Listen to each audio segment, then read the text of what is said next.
Namaste children. In previous session we had started history, the studying past. In history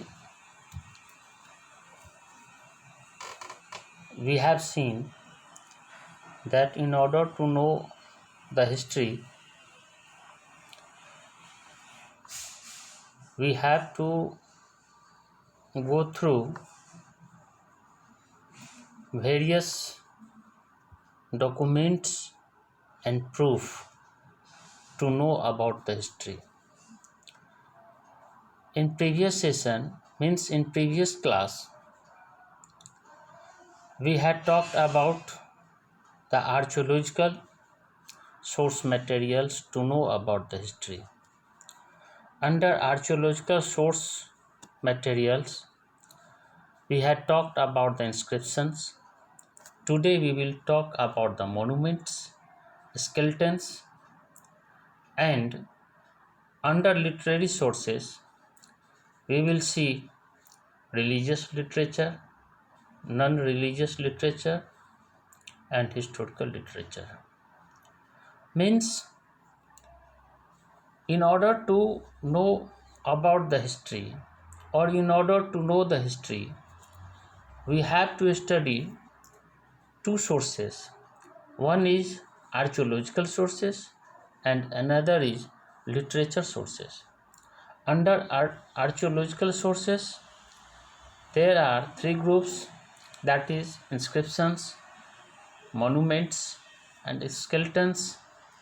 And under literary sources, there are religious literature, non-religious literature, and historical literature. So in previous session we had studied about the history and we came to know about the inscription. Now today we will see the monuments. Children, in previous class also we came to know that the study of inscription is called epigraphy. Today we will start from the numismatics, that is the given picture. The study of coin is called numismatics. Children, now we will see about the monuments. Monuments are the remains of temples, stupas, palaces and forts. ये monuments क्या है? तो ये मंदिर, स्तूप, महल, किले, इनके टूटे हुए अवशेष होते हैं जिनकी खुदाई पुरातत्ववेत्ता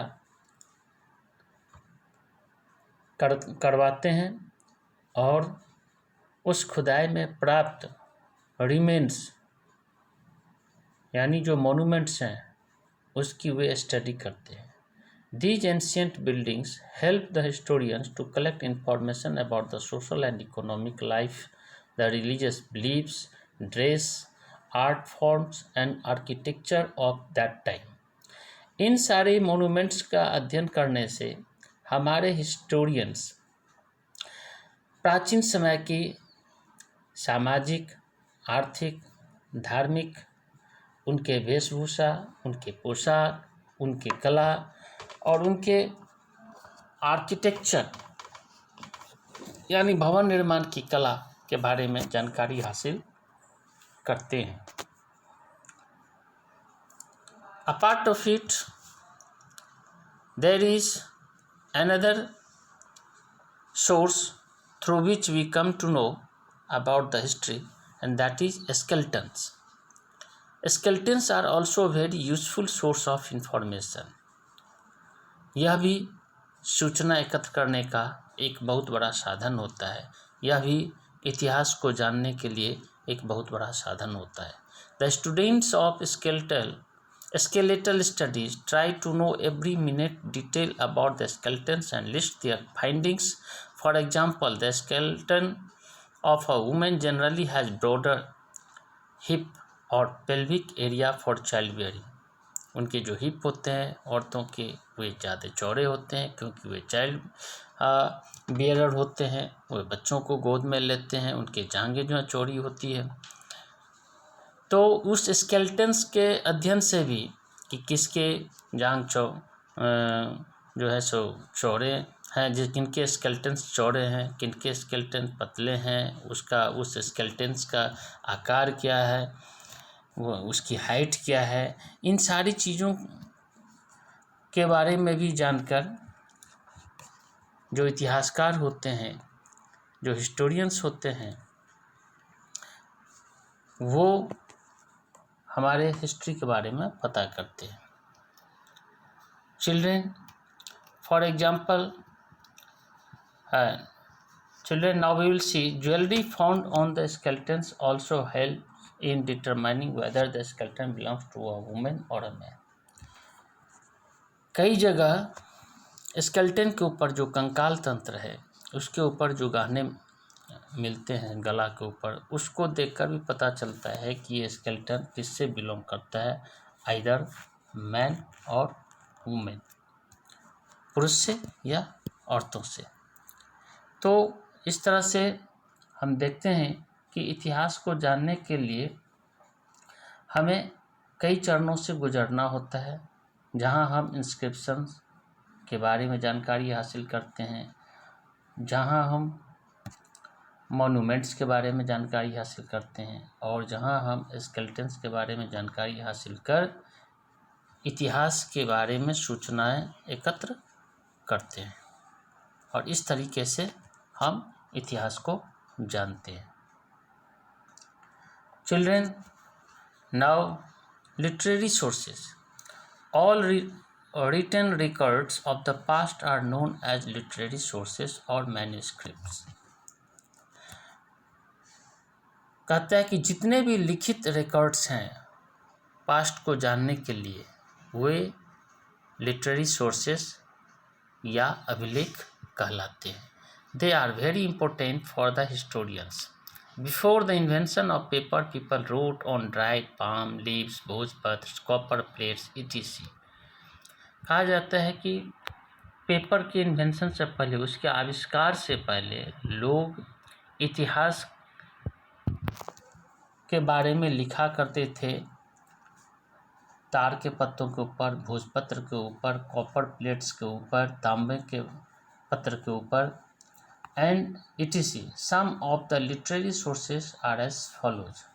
कुछ लिटरेरी सोर्सेस इस तरह हैं, जैसे religious literature consists of Vedas of the Hindus in Sanskrit, Pitakas of Buddhist in Pali, and Angas of Jains in Prakrit. ये सब रिलीजियस लिटरेचर है जिसे पढ़कर हम इतिहास के बारे में जानकारी हासिल करते हैं, यानी बीते हुए समय के बारे में जानकारी हासिल करते हैं।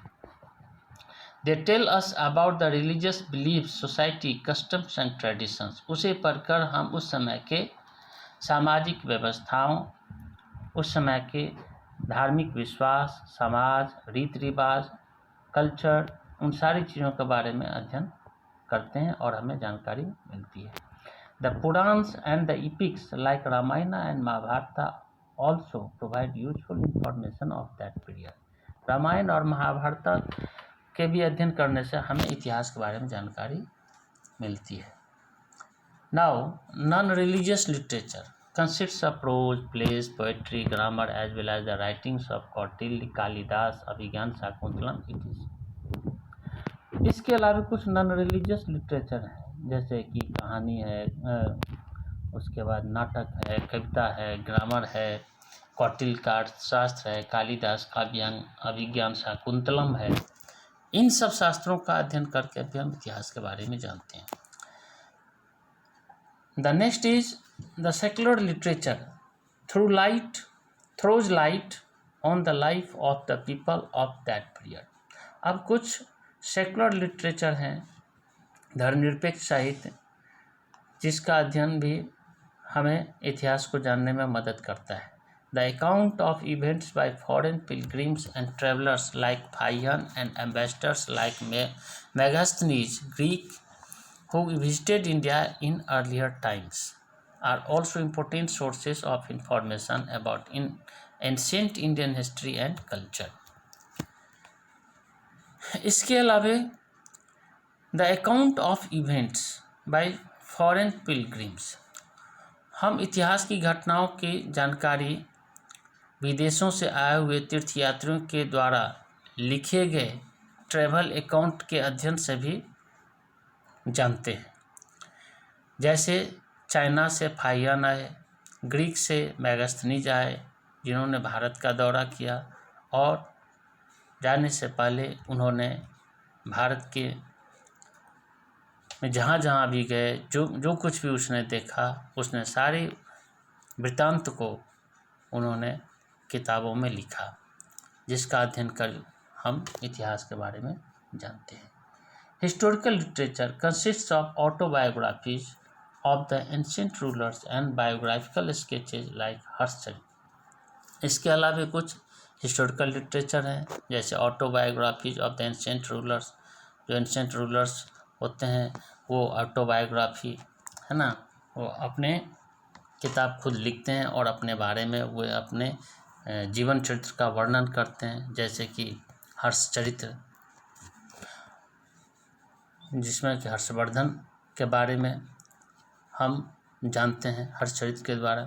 The various sources of history provide knowledge about marvels of the past and inspire us to march forward to achieve greater heights. अब ये जितने भी सोर्सेस हैं हिस्ट्री को जानने के लिए, उन सब का अध्ययन हमें ज्ञान देता है about marvels of the past and inspire us to march forward to achieve greater height. वह हमें इतिहास को जानने में मदद करता है और उस ज्ञान के बल पर हम अपने आप को आगे बढ़ने की, डेवलप करने की, प्रोग्रेस करने की कोशिश करते हैं। Children, here are some keywords: archaeology, artifact, biography and biography. You will learn these terms also. Thank you.